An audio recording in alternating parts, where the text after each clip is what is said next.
Monkley with the dodge. What a beautiful charge dash from Meldon to save him. That faster? Is that faster? Oh my god. Oh my god, this time. Milden gets it. Oh, this is fine. What a save! Big clap. Oh my god, nice.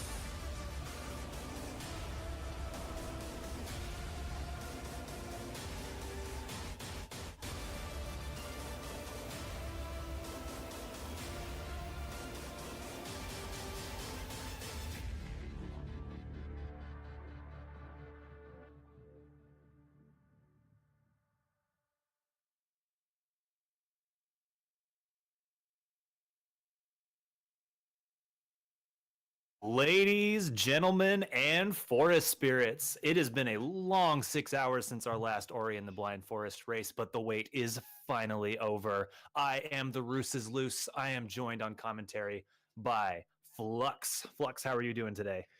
I'm doing all right. Ready for a race. I am particularly excited about this race. We have Lurking Assassin versus millsmess123. This is a pretty important match for this bracket. This is the 3rd seed Lurking Assassin versus the 4th seed millsmess, and their PBs where we could see an upset here. Set the stage for me on this match tonight, Flux. What's going on here? All right. As you can see here, this is the first match that Lurking Assassin is doing in this tournament. millsmess has already done one before with a race time of 42:42. And their PBs, as was said before, are extremely close. If we can get that to come up. All right. Yes, they're both playing on keyboard and mouse, and the PBs are... Current PB for Lurking Assassin is 38:10, and for Mills is 41:44. That's not much of a difference when tricks in Ori can definitely cost you much more time than that if you have trouble with them. Yeah, I completely agree. It's a little around 3 minutes, and any given race of Ori can easily swing by that much, especially when you've got runners who are kind of in that range that's around 40 minutes, because there's a lot of tricks in this run, like Sorrow Bash, like fast stopless if they're going for it, that can very much brick wall runners for that long. Now, I'm looking at some miscellaneous stats down there, and I notice there's been a running theme in this tournament, and that's been the information screen we're seeing on this stuff here seems to always be incorrect. It's usually PBs, but they seem to have gotten miscellaneous stats wrong this time, I think. Yes, it seems like they have. You know what? I'm going to have a talk with the people who are doing our stat screen a little bit later, because I'm noticing a pattern there. All right, but all jokes aside, coming up, I am very, very excited about it. As you can see, these runners matched up in multiple ways, including they're going to be going for pretty much the same tricks and the same health cells. So we're going to see a lot of mirroring between these two players. It's really just going to come down to it's really time to show what they've got. They've got one shot at this race. It's no reset. They get one try, and they have to show up and perform here. Whichever one does that better is going to walk away with the win in this race. Yeah, when they're all doing the same things, it's just going to come down to execution. I completely agree. Okay, so I think a lot of you have already seen a few of our races before, but for anybody new, this is Ori in the Blind Forest. It is a two-dimensional Metroidvania game. Metroidvania, of course, being the style of game where we're going to start off with very limited abilities. We're going to go and we're going to find new ways to move around, and those are intended to have us backtrack and explore new areas. Obviously, this being a speed run, we've sort of routed out the most efficient way through, which is what we're going to be just displaying for you here. Both players picking up the first energy cell. We're going to be getting a few of those throughout the run. Energy is going to be sort of our currency in this game. We can spend it on saves. We can later on spend it on going fast. But for now, we're coming up to the first skill of the game. This is Sign. Why don't you tell me about Sign, Flux?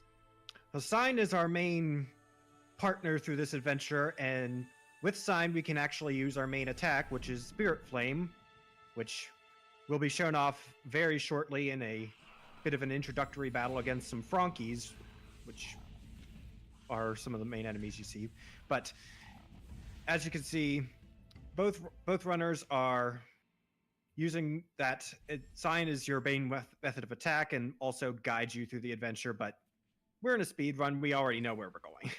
Exactly. And so sign, of course, is the first of the skills we're going to get. You can see below each runner, there are 11 skills we need to get, sign being the first one. That is the rules for the category, is get all 11 of them and then finish the game.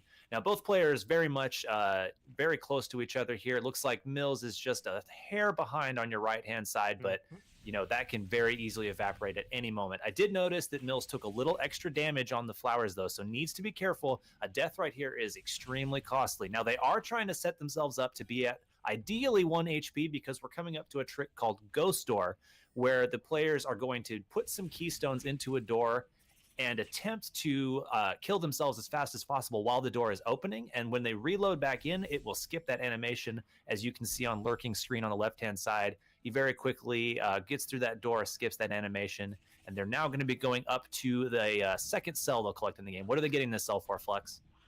Okay, this is an extra health cell, and in this route, you need at a bare minimum 5 health to be able to complete the run, because we will be doing a skip that makes it so that you are forced to take 4 damage at a minimum during the final part of the game. So you need to have 5 health. They both got their first cell right here in Glades, and they will be getting a few more as the run goes on. And interesting to note, it loses a tiny bit of time to get that health cell here now, like maybe on the order of 4 seconds, but the vast majority of runners you see in this tournament will be choosing to do so because in exchange for that 4 seconds, you buy yourself a lot of safeties throughout the run. And we already saw a tiny lead change there just through slightly better movement, and then right back again. Lurking is just a step ahead, and we're basically going to be tied going into wall jump here. So wall jump being the second skill of the game, very, very important. It's going to give us some much needed verticality in this run where we're going to, rather than just hop around, we're going to be able to do those hops up walls. And one of my favorite things about this game is how well it is crafted to give you a skill and then immediately test you on how you're going to be implementing it later on. We're kind of stuck down in this area, need to use wall jumps to get out. You'll notice earlier we got sign, immediately had to fight those 3 Frankies. That's going to be a recurring theme we'll see throughout this game. Just really masterful design by Moon Studios, I think. Oh yes, definitely. And you can see here on the left, Lurking is climbing up the walls to get out of this area that, like you said, ooh, nice wall jump off the log there. The ever infamous Trojan log. Both of them got to get out without getting any trouble on those logs. That's a really difficult log. If you mess up your jumps, it starts swinging and just makes everything really, really difficult for you. But they got through it, no problem. They're now going to be heading their way to an area that's new in the definitive edition called Blackroot Burrows. Give us a little bit of background information on Blackroot Burrows, Flux. Well, like you said, Blackroot Burrows is not in the original release of the game. It was added in the definitive edition, and it's entirely optional, but in that area are 2 of the 11 skills that we get in this run. And the first of which especially is very important for the speed run because it allows us to go fast. Yeah, absolutely. A lot of people back in the vanilla version kind of considered Bash, which we'll be getting later, to be the definitive skill of the game. And in some ways it still is, but it pairs so nicely with what we're coming in here to get, which is Dash, which is going to be, just as it sounds, a very important skill for going fast. Now, you see both of our runners doing what's called Save Anywhere, where they're going to be bringing up that ability menu and glitching the game to allow them to move behind it, and they're going to get to a cutscene and spend a point on that menu, which allows them to save the game in a place where they normally can't, and then they'll exit out, and it'll skip that cutscene, and the game will think that they've already watched it, so they don't have to sit there and watch it. Now they're making their way across some very, very dangerous spikes here to go get this orb. This orb is important for opening up some of the doors to progress here in this new Blackroot Burrows area. But any falling off of any of these platforms that are swinging here, very, very dangerous because there's no way to get back out of them with the limited skills we have. You'll be going all the way back to the last save they made and having to redo this entire area again. But looks like both players expertly get through it, having no issues, grabbing a quick level up on the way so that we can get some more points for cutscene skips later, and continuing on their way through the very, very infamous Blackroot Burrows. Yes, it's also, because it's completely optional, a lot of the things can kill you very fast if you come in here early in the run. But naturally, we want dash very soon, so we have to risk it. Yeah, I remember when this definitive edition very first came out, there was kind of some debate as to how early in the run are we going to be going to get dash to make it the fastest, and it very clearly became obvious that as soon as possible is the time to get it because it just saves so much time.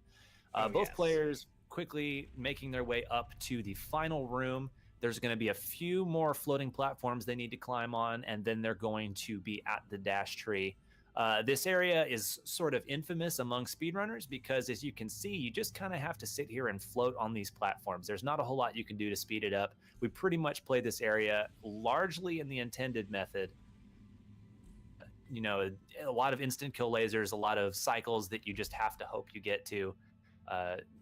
Equals a lot of frustrations for speedrunners. But these guys are both making it look very clean. Yeah, optimizing the cycles is pretty much the main thing that you can do to go faster in this area. Now, on the left-hand side of your screen, Lurking Assassin is going to be demonstrating that save anywhere trick again. He is placing an orb into this statue and waiting until the second half of the cutscene starts, where the statue starts to rise up. He spends that point and bypasses a whole lot of the cutscene and is going to now be going on to get his dash ability, which Mills on the right-hand side is doing the same, only a few seconds behind here. This is a very close race. Oh, yes, very close. Alrighty, and now we've got things are really gonna start to speed up here. Lurking Assassin, you can see just how fast that dash ability goes. Really makes this run quite a bit more interesting than it used to be, I think. It's definitely worth noting, even though there's 2 new skills in the definitive edition, this dash ability is so powerful that this speedrun is actually faster than it used to be, even though we collect 2 more skills than in the vanilla version of the game. Okay, now you can see Lurking is sort of baiting this Frankie to come along with him. Now it looks kind of slow because you got to wait for this frog. Flux, why is he taking the time to bring this Frankie along with him? Okay, well, off to the right here, there is a door that is used to seal off a later part of the game. You need to have 4 energy units to be able to open it. At the present, we only have 2 at max. However, leveling up, getting enough EXP to level up will... I'm sorry to interrupt you, but unfortunately Mills took a death, got stomped by that Frankie. Yeah, He did force him to take a safety save on the outside of Blackroot Burrows. Oh no! Okay, suddenly Mills takes the lead again. Lurking, sorry to have interrupted your explanation. Basically, he needed to take that time level up to fill up his energy while energy was already in the door, but unfortunately he fell down and the energy came back out of the door. He was not able to get it open and had to reload and come back and take another attempt at it. So we are very neck and neck here again. Oh yes, and ahead. Mills has this Frankie at a very low health, so if it falls behind, he might not be able to lure it again, which is kind of risky, but he can. Let's see if he can get it to the door.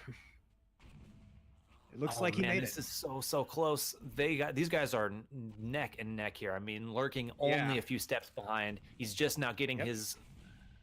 Looks like Mills managed to get through. Okay, as you can see, he takes the level up, gets all 4 energy into the door, but this is not over. He's now in some poison water, manages to get out with plenty of health, manages to avoid getting stomped by that frog. It's still not over yet because he's out of energy. He can't save. He's got to go through all of these brambles, and he gets through those. He is almost to a safety point. He manages to get to the energy, and he can take his safety save. Lurking on the left-hand side doing the same, coming through the brambles. He's got just one more obstacle to get through, and that's that last little crushy he's got to get past, and manages to get past it, and he is up to his cell as well. Now on the right-hand side, you can see Mills falling down into Gumo's hideout. He's going to try and bypass a cycle here. Looks like he does not go for what we refer to as the God cycle, which is some very precise movement to get through an earlier cycle of those crushers you see him on. Lurking is not going for it either, but that is fine. It's only an 8-second save, very minor. The 2 of them will be approaching our next skill, which is double jump. Flux, enlighten our viewers as to what double jump is about. Well, it's exactly what it says on the tin. Double jump means you can jump a second time while you're in midair, and that, just like wall jump, adds some verticality to our game. You can see both players using that ghost door trick once again, where they're going to put some keys in a door, drop a save, kill themselves. You just saw that on Lurking Assassin's side. They are now both now coming down to the bottom of Gumo's hideout and grabbing the double jump tree. You can see Mills over there was using that save anywhere trick to glitch a cutscene when you pick up the tree.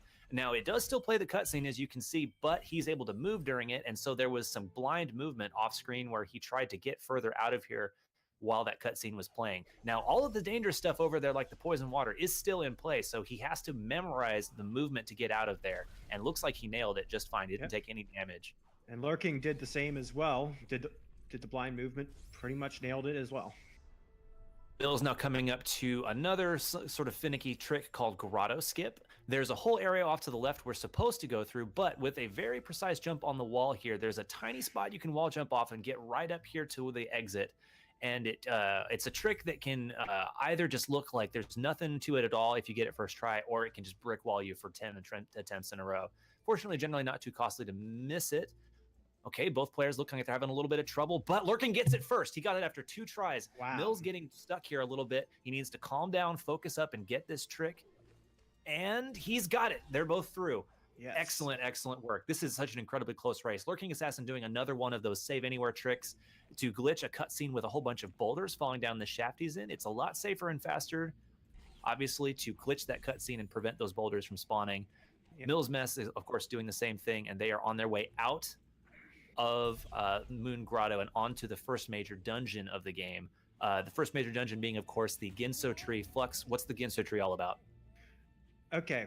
Well, the Ginso tree is, I hate to say it again so soon, but it's very vertical, and you're basically climbing up the inside of the tree, and one of the main things that pretty much the main thing that we go in there to get in this category is the bash skill, which we will describe more about once we get closer to that, but that's the main reason.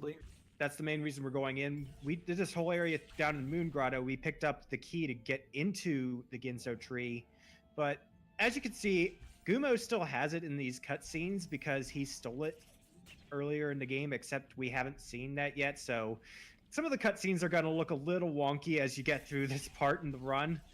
Yeah, you remember that trick where we brought the Frankie along to open the door? Turns out that's not actually how you're supposed to play the game. So we're seeing all of these areas kind of backwards right now, and it's having a pretty interesting effect on all the cutscenes. Yeah, the story of this game makes no sense at the so, but it's definitely fun to watch it this way. I completely agree. Now, Lurking Assassin, you can see on your left-hand side, he is taking a bit of a detour here to grab this cell. This is what's called an ability cell. It gives him a point that he can spend on that ability menu that you've seen a few times for the Save Anywhere trick. We're going to be using those primarily for cutscene skips, but we do get some important abilities in there, like an air dash ability later, which we'll bring up when it happens. Yep. You can see him taking another short detour here to activate this teleporter. These are a the little thing you just saw on the floor that he stepped on. That is a combination of a save point and a fixed teleporter that we can use to sort of fast travel around. We'll be using that a few times. He goes over there and activates it just so that we can teleport back here later. He attempted a cutscene skip there, but unfortunately got too far into the trigger without reactivating his save point and is forced to watch it. That's pretty minor. It's only a handful of seconds, but if Mills can get his cutscene skip, that'll catch him up a little bit, and we'll be almost neck and neck going into the Ginso tree. Looks like his cutscene skip was good, so we're going to be very, very close here. Maybe 8 to 10 seconds apart or so. Oh yeah, it's definitely very close, and as you can see, Lurking is now in the Ginso tree. Gonna be climbing up, doing a few little skips along the way, nothing extremely major yet, but there will be some interesting tricks in this area as well. We'll get to them when the runners do. Yeah, I think the Ginso tree sort of marks like when you finish it, you're kind of finished with the halfway point of the run, both in the sense of time and in terms of how we approach movement in this game. Because we keep getting these new abilities that give us more powers, Yes. the late game plays very differently from the early game, and we're still kind of in early game mode. We just have 2 jumps and a dash. We're going to be picking up bash here, and that is sort of the key to unlocking late game, especially once we get some other stuff to work with it later. So we're going to see sort of a transition in the way the game plays as we finish this dungeon. Players are doing pretty good job of getting through this. A lot of these rooms are pretty difficult with the limited abilities that we have, but they're really not making a whole lot of mistakes. Both players are just neck and neck, and really both of these players have a strong investment in wanting to win this race. On Lurking Assassin's side, Mills is the person who is sort of seated behind him. He's a few seconds slower on the PB, so he'd really like to take this win. Mills, of course, wants to get a win on the board and maybe have a shot at taking the 3rd position in this group. Now, on Lurking Assassin's screen on the left-hand side, he is fighting the first of the Ginso mini-bosses. This is sort of an interesting fight because we have not a whole lot of damage here, so it takes a while to kind of plink away at his health. He has a total of 5 positions he can spawn in, and that is truly random. Yeah, one so of you the have few to kind things of of chase it down. RNG in the run. Yes, it is, and definitely a source of frustration for speedrunners. So you have to kind of chase him down and hope you see him. There is a tiny little 1-frame tell after he disappears that you can see if you're very skilled, but even the best of runners miss it sometimes. And if he spawns in a position that's far away from you, you'll miss some shots on him and lose some time on that boss. Yeah, and But 1 frame is not a whole lot of time to readjust your do-cap. Yeah, and it looks like Mills had a slightly cleaner mini boss, and so he caught up a little bit. They're both, in the same room right now. Now, they are grabbing a couple of keystones, and they'll be setting up another ghost door on that 4-keystone door on the right-hand side. You can see Lurking Assassin doing that now. He's putting his save down and killing himself on those spikes to get through it, and he is now to everyone's favorite skill, well, almost everyone's favorite skill, Bash. Yes, and Tell me about Bash. Bash is one of the most unique skills in this game. It's one of the things that defines Ori compared to a lot of other Metroidvania games. You're allowed to grab onto enemies, certain objects in the game, certain projectiles, and kind of fling yourself off of them. You fling the projectile in one direction and Ori in the other, and that's used for a lot of things, for puzzles, for navigation, for platforming, for combat. It's extremely versatile, and a lot of the ways that it's used are really clever and interesting, and especially in the speed run, you can do some really cool things with it. So Yeah, definitely one of the things that a lot of people love the most about this game. Myself, Yeah, you're gonna be seeing Bash constantly for the rest of the run. Now, both players are setting up a trick called key duplication. They both placed a save down at the bottom of this room. There are 4 keystones in this room. What they're gonna do is they're gonna pick up 3 of them, place them in that door, and then Lurking Assassin, you saw, died on the spikes. That was intentional. By dying and then coming back to this save, the save is far away enough that it places the keystones both back in his inventory and back on the map. So even though there's only 4 keystones, by doing this, he's able to pick up a total of 7 keys by the time he leaves there. And by using that, we're going to bypass having to collect some keys later. So even though we lose a little time doing this room twice now, we're actually going to be saving time by not doing it later. And so Lurking Assassin gets his 7 keys, goes stores through, and is on to the second mini-boss. Looks like Mills is doing the same too, just a tiny step behind, puts his save down, kills himself on the spikes, and comes through. Very, very good job by both of these guys. Lurking Assassin makes quick works of that boss. Mills is now doing one as well. Now, for players who are casually familiar with this game, they would expect us to move upwards here and finish this dungeon. That's not what we're going to do, though. Flux, why aren't we going up there? Well, a relatively recent change to the route. We used to go up there and go to the top of the dungeon, and clearing the dungeon would clean all the water in the entire game. However, we recently found that it's faster to just skip doing that, and this is the reason why we need 5 health, as I mentioned earlier.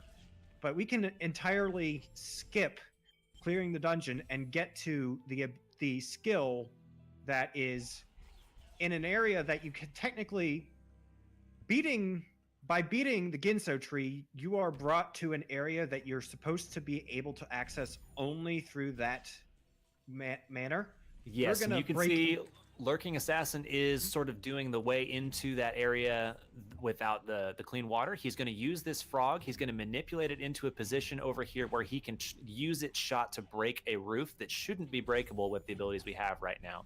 He's going to lure that frog shot to break that floor. He's going to pick up this cell, and then he's going to use sort of a little complicated series of movement here to trick the frog into firing a shot that he can get into the roof, and he's got through it first try. Very, very nice. That trick is much harder than it looks. Yes, Mills is it definitely attempt is. at it over on the right-hand side. He looks good so far. And he's going to do a slightly different method here where he leaves the frog up high, and he's going to use this trick called double bashing, where it's a 1-frame trick where you can get a second bash on something, and you can move yourself and the object in the same direction. Very, very clean. Great job by both of them. Lurking Assassin is now on his way up to the next skill, which is the Stomp Tree. Stomp Tree being definitely a cool skill. Flux, what's going on with Stomp? Stomp is, well, it serves two purposes in the run. Generally in the game, you use it to be able to stomp as an attack or to break breakable floors like the one that we broke going the other way and to get into here. But it also is helpful in the speed run because you can move downwards very quickly, and it's much faster than Ori Standard's fall speed. Just watch Lurking Assassin there, you can see for yourself just how much faster it is to get down with it. And use that to get anywhere that we have to go downwards much faster than just falling would normally bring you. A slight little route deviation there. I noticed that Mills took some experience on the right-hand side there. That may be in lieu of grabbing some slightly dangerous experience later on in the run at the expense of a few seconds. We'll see how that plays out for him. Now, they do need to grab this cell, which Lurking just got. That was really, really good on his part, because if you drop that frog, it's very slow to get the backup to allow him to go get that. Very nicely played by him. We'll see Mills now do the same over on the right-hand side. But I need you to direct your attention to Lurking Assassin screen on the left-hand side. He's going to go for a trick called Kuro Cutscene Skip here. He's going to try this very precise bash, and he gets it. There is a cutscene right there that lasts about 17 seconds, which if you get a perfect bash on that projectile, you can bypass it. But it is very precise, and he got through it no problem. A little bit of safety health. You can see Mills now trying to grab that ability cell as well. I believe this is his second attempt at it, and gets up to it nice and cleanly. Well done. Very well done. Now, Lurking on the left-hand side is going to grab this energy cell. This is the fifth and final one we'll be grabbing. This energy cell started getting taken. Oh, and he takes an unfortunate death there, but he put a nice safety save down. To finish my thought, we started taking this energy cell during the last tournament a year ago. It was originally meant, and another unfortunate death. Originally meant as a safety measure to take more safety saves, but after we started getting it, oh, sorry, go ahead. And Mills unfortunately missed the Kuro cutscene skip, but that doesn't seem to that doesn't mean much. It can still easily change. Yeah, it is a 17-second time loss, but on the other hand, Lurking Assassin did take a few deaths at the health cell, or the energy cell there, and so that'll kind of even out, and the delta won't change too much between these two runners. Now, Lurking Assassin coming up to the Charge Flame tree. This is not a particularly important skill in terms of speed. We do have to get it for the rules of the category. The biggest thing that it does is going to unlock in the ability tree the ability to get air dash, and that is exactly as how it sounds. It's just going to let us use that dash ability once in the air, and that's going to start to unlock a lot of our speed potential for late game movement. Now he's going to use another save anywhere trick to skip a long cutscene here. He's got kind of having a little trouble with the movement to get over the save well, but looks like he's through now. And Mills on the right-hand side coming up to Charge Flame as well. Next area coming up is definitely a dangerous one. What's going on with Valley of the Wind, Flux? Oh, no, I'm so sorry. You know what? I'm going to preemptively interrupt you, but it looks like... Yeah, I saw Lurking Assassin. Lurking messed up the cutscene skip, so he has to try this again. Okay, looks like he fortunately has some extra points to spend and is able to bypass that cutscene. Very, very good on his part. Yes, very, very good adaptation to unforeseen circumstances. And it's because of that, the time it took him to be able to skip that cutscene, Mills has basically caught up. He's only a few seconds behind now. This race just continues to be neck and neck. No matter what happens, like, you just keep seeing these little time losses side by side that are just keeping these things really evened out. I mean, they're both almost in the same little mini cutscene here at the same time. They're separated by less than 10 seconds. Yeah, it's incredibly close. And as for what you were saying before, Valley of the Wind, this is where Bash really starts to come into play, is in Bash and Air Dash, and you can get some really fast movement through here. And a little bit of a wrong turn there, but fortunately he recovered quickly. And coming up on another ability cell.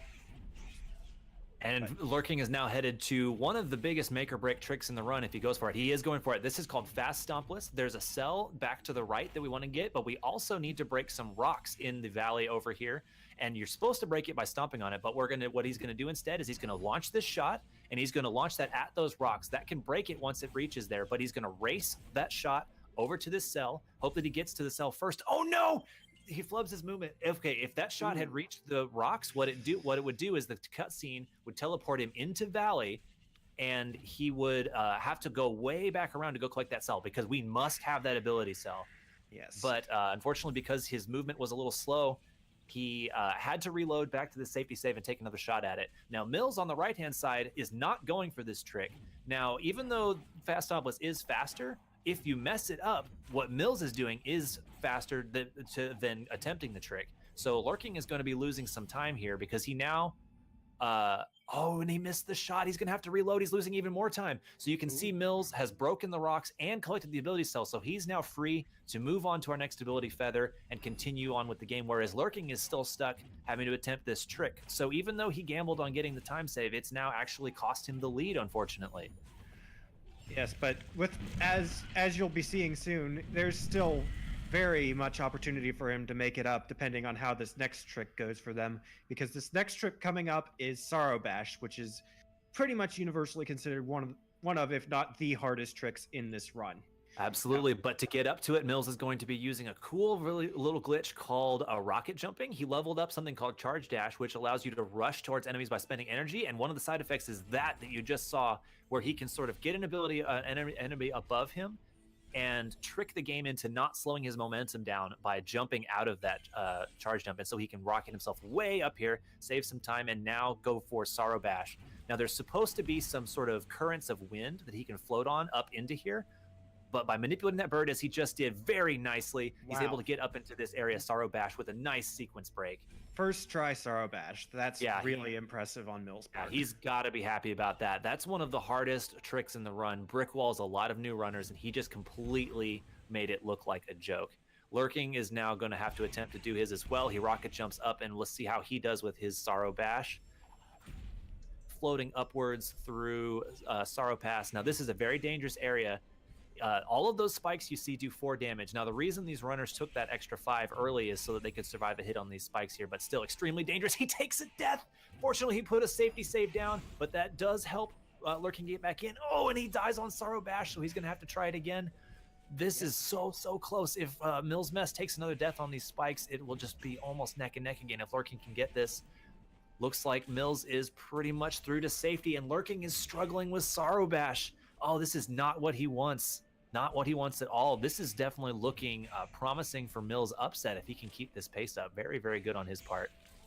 Oh yes, and Sorrow Bash is definitely prone to do that. But as you can see, Mills is getting another skill tree, Charge Jump, which works kind of like Charge Dash, but it doesn't cost energy, and you can only go upwards.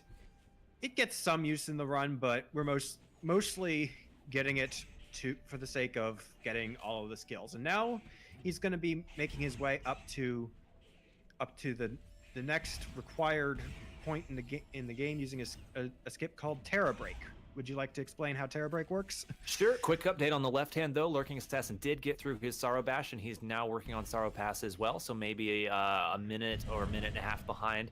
What you see on Mills Mess's screen is he brought up the ability menu, and he got underneath a floor we need to break, or I guess a roof from where we are. And he spent a point while he's holding up against the roof, and then he killed himself on some spikes by using that charge jump ability. And for some reason, the game continues thinking we're charge jumping for the frame after we reload back in from dying, and it allows us to break that roof we shouldn't normally be able to. So he bypasses a whole lot of Sorrow Pass, floats up here to this thing called the Sunstone, which is the key to the final dungeon of the game, where we'll have to go to finish it off. Lurking coming into the charge jump tree as well.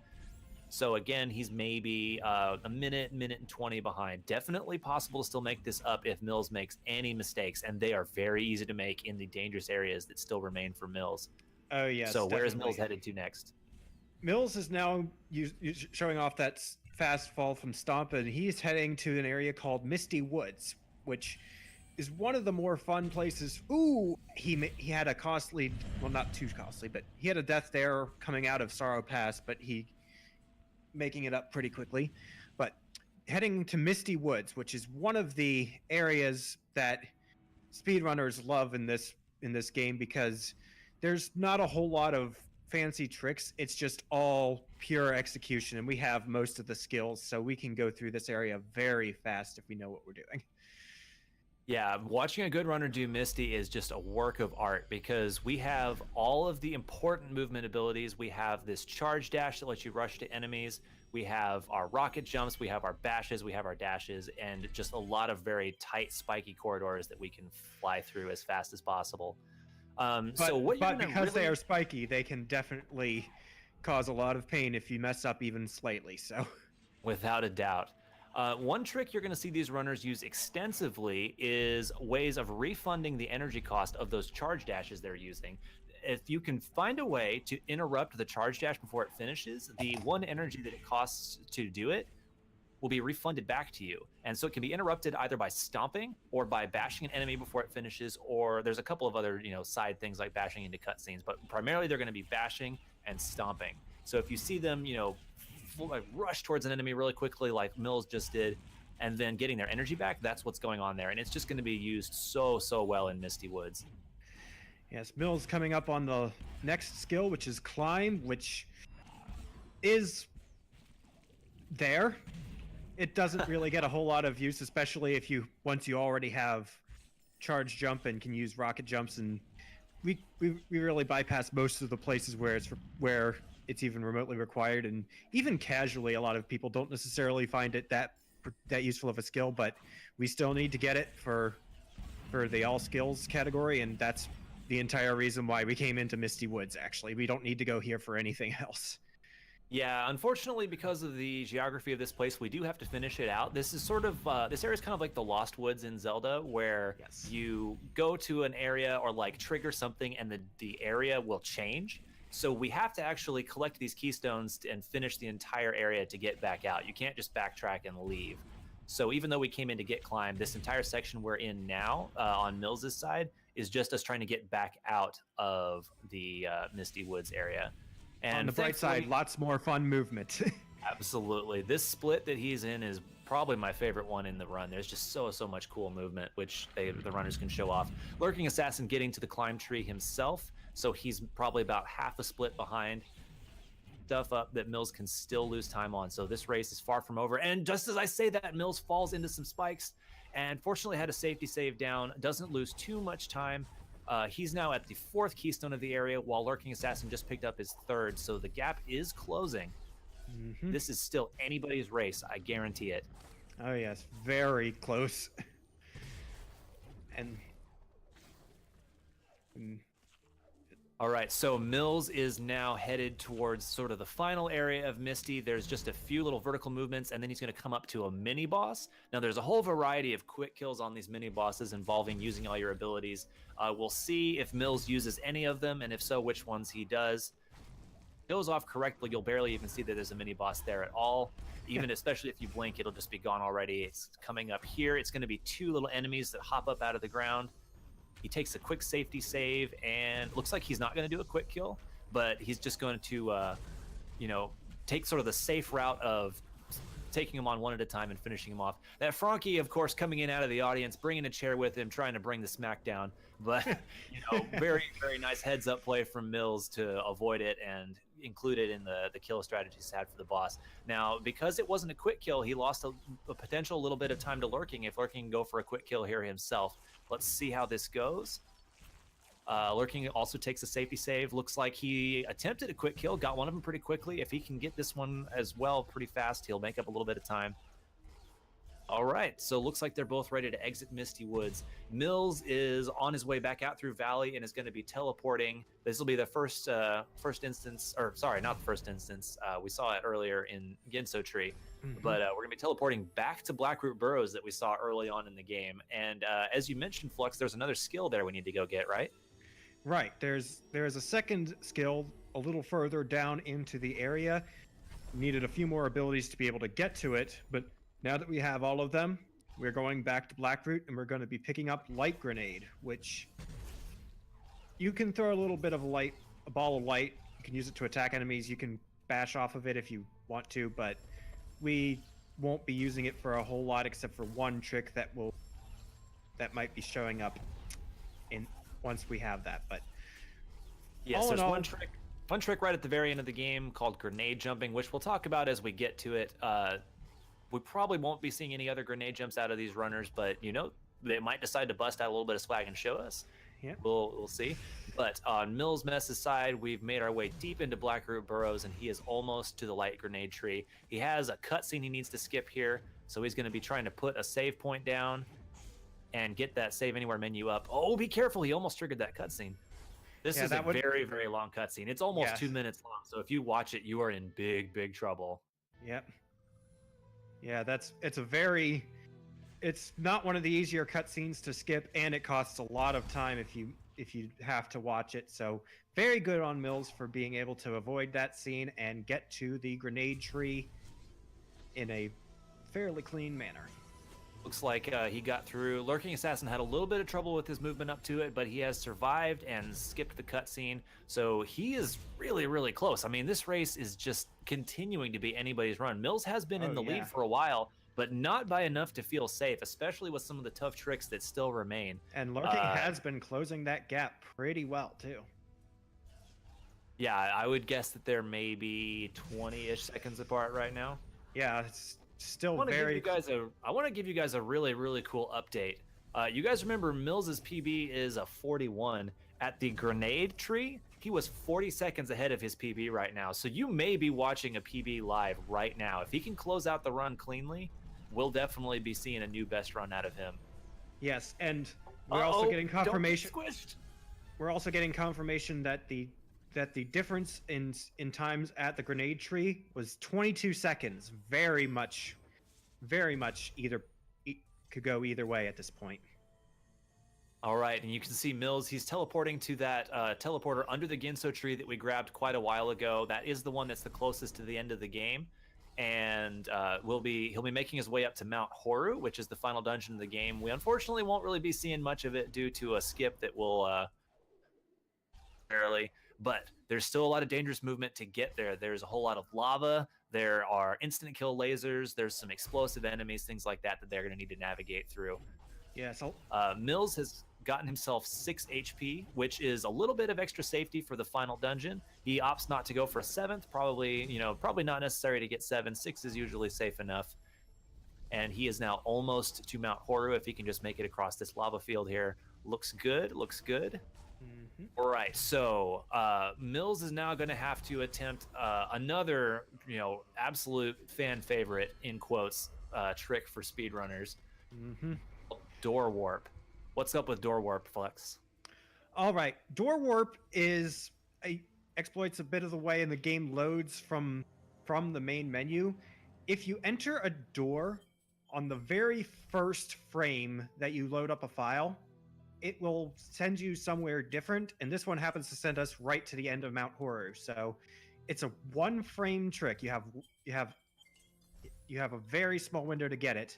Yep, so, and Millsman's having a little bit of trouble with it. It's taken him a few tries. He hasn't gotten it yet, and Lurking Assassin is about to take his first attempt at it too. Suddenly, this race is completely tied. Oh, Mills misses it again. If Lurking get this first try, he's taking back the lead.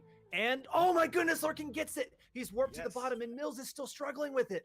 Suddenly, Lurking Assassin has taken this back. He only has the final escape left. This is still a dangerous escape. There's still another tough trick, and there's still lava and falling rocks everywhere. This race is not over, but Lurking Assassin has to be happy he's taking this. Mills is still getting brick-walled by a door warp. This is why this trick is so frustrating for runners. It's because this is a true 1/60th of a second trick. You have to nail at the very end. Mills is just having the exact struggles that all of us running this game have had at some point. He's got to be getting frustrated right now. Yeah, and it's definitely not an easy trick. The input itself is, but the timing is so tight that it doesn't matter. Anybody. Oh no, poor Mills. He's got to be getting in his own head and frustrated about this now. He needs to take a deep breath, calm down, and get this trick. Lurking on your left-hand side is making his way through the final escape here, avoiding all of this fire. Now, you remember, this water is poison. He needs all of this health, so if he gets hit by anything, he needs to restart the entire escape. He's getting through the poison water, and he survives it. He's almost done. He's just got to get up this last area here. And Mills gets door warp. Yes, excellent.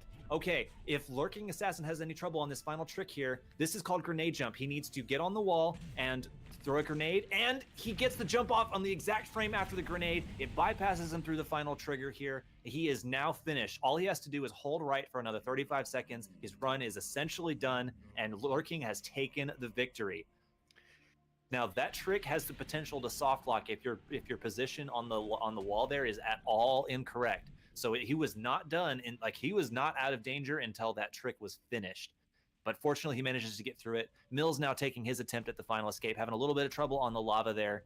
But he's got to when he's finished with this race and he goes back and watches it, he's definitely got to be proud of how he's performed here. I mean, Lurking Assassin was seated ahead of him, has a PB that's better by several minutes, and Mills was ahead for a whole lot of it. I mean, if it weren't for door work, very, very easily could have gone the other way instead. And Lurking has finished with a time of 41:18. Very, very good job to Lurking Assassin. I want to give both of these runners some big props. They are both extremely new runners. They both learned at or like around or after the most recent Games Done Quick, where they saw this race. Ooh, tough death from Mills. Yeah. But yeah, this game was run at AGDQ in January of 2018. And we got a lot of new runners that came along after seeing it there. Both of these runners joined around that time. So to have just freshly learned this run and show their skills on stage and give us such a good performance is just mind-blowing show of talent, in my opinion. Really, really impressed with both of these guys.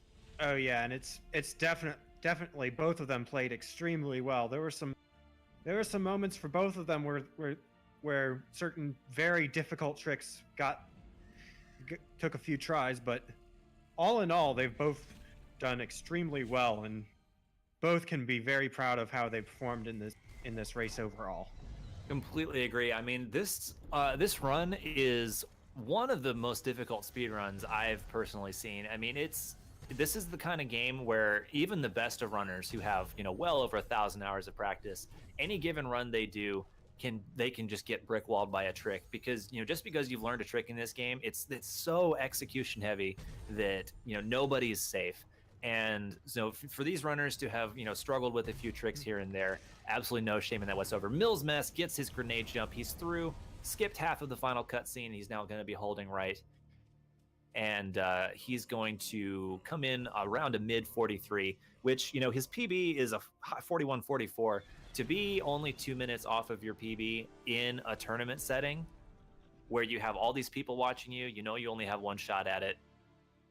It's really, really good. He should hold his head up high. Both of these racers really should. Big GG to both of them. Put on a great performance. Yes, it was a great race. It was neck and neck right up to the end. Very exciting to watch. Absolutely. So hopefully maybe we can get an interview with one of these guys by the end of it. Looks like the final time for Mills 43:37. Good job. Good job. Yes. Was there anything about this race that really stood out to you that you liked, that you didn't like? What are your impressions? The main thing I noticed was just how close both of them were to each other pretty much throughout the entire race. There were a few points where Lurking had some trouble on Sorrow Bash and Mills was able to get a good lead, but then Lurking was able to pull right back up to that right in time for door warp and pull ahead right at the last second. And even up to that point, it still could have gone either way until that final grenade jump went off. That's the main thing I noticed from this race is just how close it was.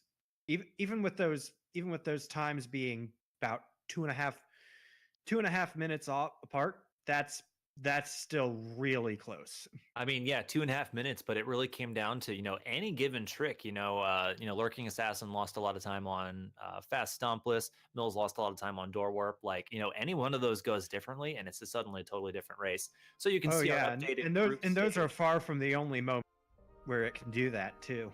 Absolutely. So you can see our updated group stage stats for the Valley of the Wind group. We've got Lurking Assassin and Richard, spelled backwards, at 1-0. Richard, of course, having the better race time so far. Then we have the Stimmin 456, who is yet to play a race, and then millsmess, unfortunately, will go to 0-2. But again, as a brand new runner, just props to show up and enter this tournament at all. I really think that takes a lot of heart, a lot of skill. Very, very good. And both of Mills' performances so far were very good showings. Just wasn't able to quite take the win, but both should very much be very proud. very good times.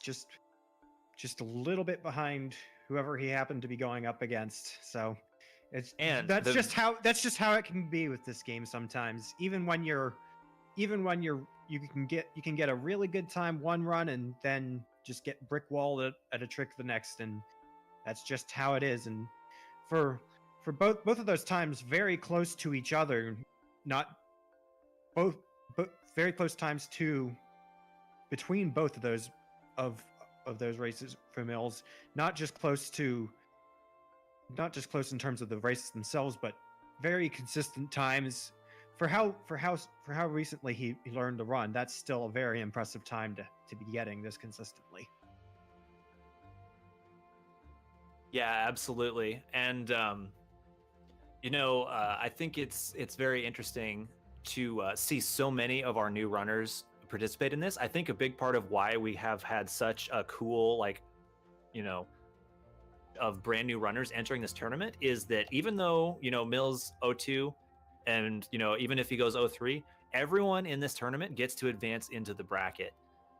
The way it's going to work after we finish these group stages is the top 2 people from each group will go into an upper bracket, and then the bottom 2 will go into a lower bracket. But the lower bracket people still get to keep playing, still get to fight for their tournament life and advance on. So there's a lot of pressure taken off on these group stage matches.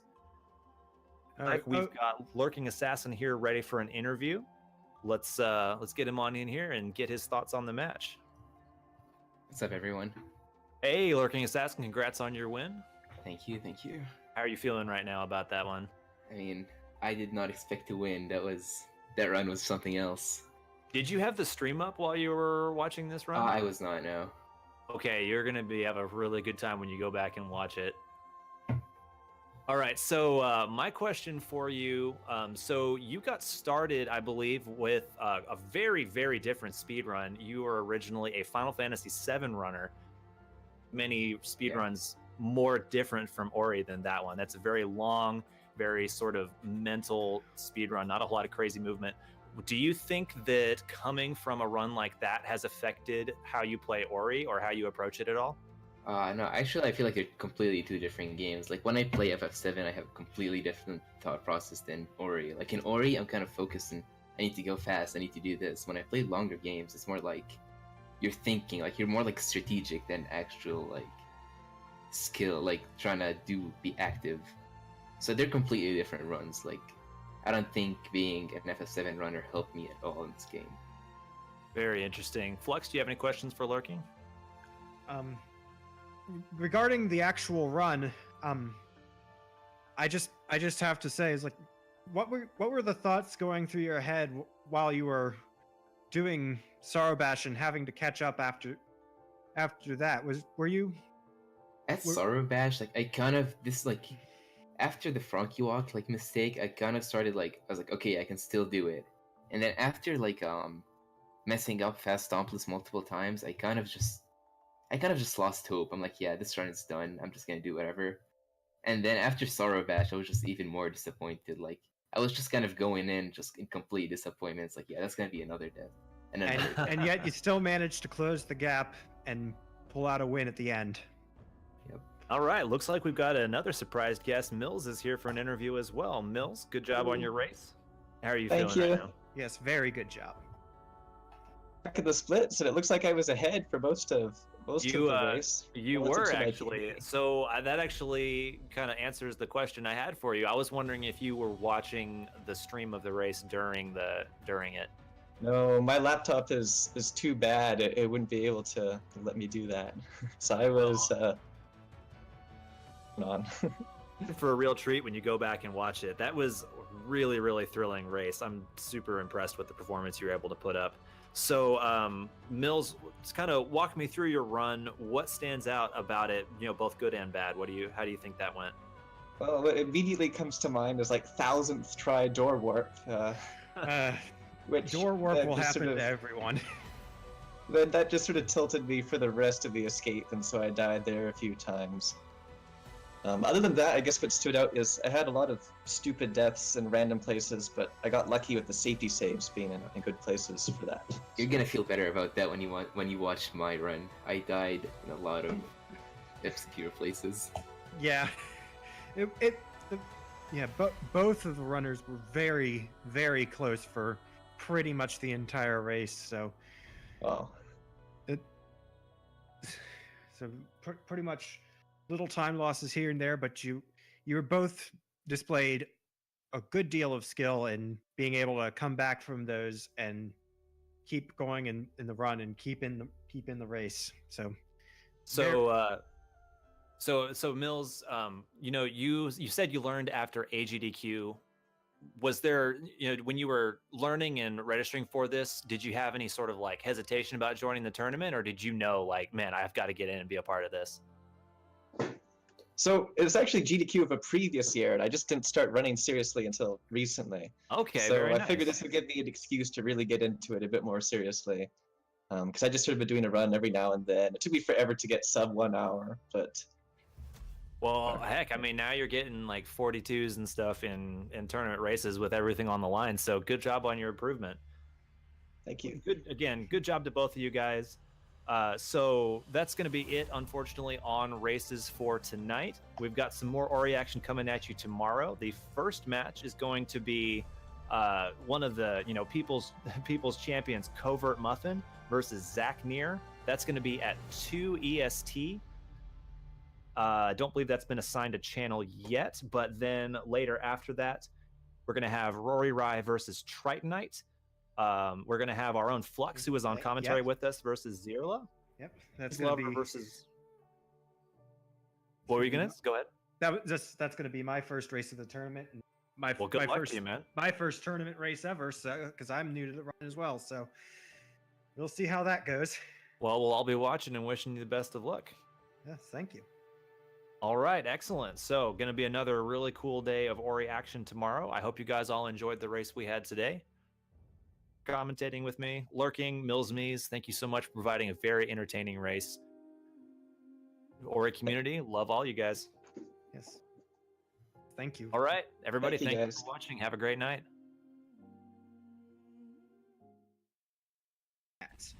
However, leveling up, getting enough EXP to level up will. Oh, I'm sorry to interrupt you, but unfortunately, Mills took a death, got stomped by that Funky. Yeah, He did I force saw him to take that. a safety save on the outside of Blackroot Burrows for 10 attempts in a row. Fortunately, generally not too costly to miss it. Okay, both players look like they're having a little bit of trouble, but Lurking gets it first. He got it after 2 tries. Wow. Mills getting stuck here a little bit. He needs to calm down, focus. Yes, it is, and definitely a source of frustration for speedrunners. So you have to kind of chase him down and hope you see him. There is a tiny little 1-frame tell after he disappears that you can see if you're very skilled, but even the best of runners miss it sometimes. That floor, he's going to pick up this cell, and then he's going to use sort of a little complicated series of movement here to trick the frog into firing a shot that he can get into the roof, and he's got through it first try. Very, very nice. That trick is much harder than it looks. Yes, Mills is going to use this trick called double bashing, where it's a 1-frame trick where you can get a second bash on something and you can move yourself and the object in the same direction. Very, very clean. Great job by both of them. Lurking Assassin is now on his way. A slightly dangerous experience later on in the run at the expense of a few seconds. We'll see how that plays out for him. Now, they do need to grab this cell, which Lurking just got. That was really, really good on his part, because if you drop that frog, it's very slow to get the backup to allow him to go get that. To direct your attention to Lurking Assassin screen on the left-hand side, he's going to go for a trick called Kuro Cutscene Skip here. He's going to try this very precise bash, and he gets it. There is a cutscene right there that lasts about 17 seconds, which if you get a perfect bash on, Mills now trying to grab that ability cell as well. I believe this is his second attempt at it, and gets up to it nice and cleanly. Well done. Yes, very well done. Side is going to grab this energy cell. This is the 5th and final one we'll be grabbing. This energy cell started getting taken. Oh, and he takes an unfortunate death there, but he put a nice safety save down.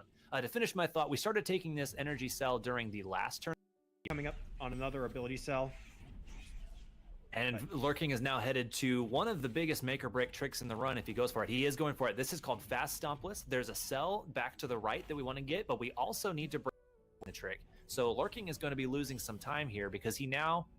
and he missed the shot. He's going to have to reload. He's losing even more time. So you can see Mills has broken the rocks and collected the ability cell. So he's now free to save some time and now go for Sorrow Bash. Now there's supposed to be some sort of currents of wind that he can float on up into here. but by manipulating that bird as he just did very nicely, he's able Wow. to get up into this area, Sorrow Bash, with a nice sequence break. First, Really is so that they could survive a hit on these spikes here, but still extremely dangerous. He takes a death. Fortunately, he put a safety save down, but that does help Lurking get back in. Oh, and he dies on Sorrow Bash, so he's going to have to try it again. This is so close. If millsmess takes another for the sake of getting all of the skills, and now he's going to be making his way up to the next required point in the game using a skip called Terra Break. Would you like to explain how Terra Break works? Fall from Stomp, and he's heading to an area called Misty Woods, which is one of the more fun places. Ooh, he had a costly, well, not too costly, but he had a death there coming out of Sorrow Pass, but he split behind stuff up that Mills can still lose time on. So this race is far from over. And just as I say that, Mills falls into some spikes and fortunately had a safety save down, doesn't lose too much time. He's now at the 4th keystone. Maybe watching a PB live right now. If he can close out the run cleanly, we'll definitely be seeing a new best run out of him. Yes, and we're also getting confirmation. Don't get squished. We're also getting confirmation that the difference in Teleporting to that teleporter under the Ginso tree that we grabbed quite a while ago. That is the one that's the closest to the end of the game, and he'll be making his way up to Mount Horu, which is the final dungeon of the game. We unfortunately won't really be seeing much of it due to tries. He hasn't gotten it yet, and Lurking Assassin is about to take his first attempt at it too. Suddenly, this race is completely tied. Oh, Mills misses it again. If Lurking get this first try, he's taking back the lead. And oh my goodness, Lurking gets it. He's warped to the bottom, and Mills is still struggling. He's getting through the poison water, and he survives it. He's almost done. He's just got to get up this last area here. And Mills gets door warp. But yes, excellent. Okay, if Lurking Assassin has any trouble, this is called grenade jump. He needs to get on the wall and throw a grenade, and he gets the jump off on the exact frame after the grenade. It bypasses him through the final trigger here. He is now finished. All he has to do is hold right for another 30. Not done, and like he was not out of danger until that trick was finished. But fortunately, he manages to get through it. Mills now taking his attempt at the final escape, having a little bit of trouble on the lava there. But you know he's got to when he's finished with this, nobody is safe. And so for these runners to have, struggled with a few tricks here and there, absolutely no shame in that whatsoever. millsmess gets his grenade jump. He's through, skipped half of the final cutscene. He's now going to be holding right